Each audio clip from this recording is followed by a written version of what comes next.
कलाहांडी जिला इमरामपुर अवस्थित Shri education academy द्वारा 10तम वार्षिक दिवस पालित करा जायछि।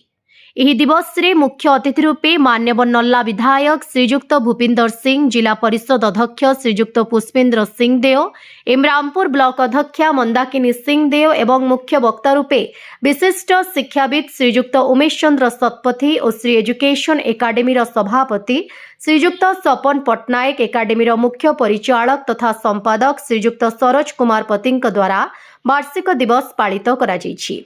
एथिरे समस्त सीबीएसई बीएसई और युक्त 2 विज्ञान छात्र छात्री माने निज खेलकूद तथा प्रबंध अन्य प्रतियोगिता रे भाग नहीं निज कृतित्वर सफल देखाई चैंपियन आख्या अर्जन करथिले। उत्सव रे मनोरंजन तथा नाटक माध्यम रे छात्र छात्री माने शिक्षणीय होई परिबे, परवर्ती समय रे ताहार सदुपयोग करि परिबे।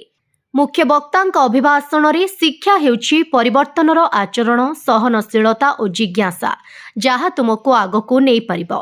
महात्मा गांधी भाषा रे शिक्षा द्वारा मोर अर्थ हेउछि शिशु एवं पुरुष शरीर मन आत्मा एवं सर्वश्रेष्ठ चित्र आंकिबा।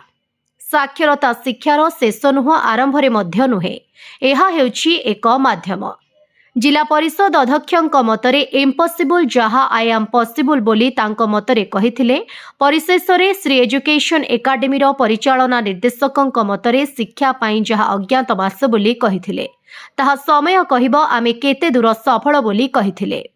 ब्यूरो रिपोर्ट, ओडिशा हाइलाइट समाचार।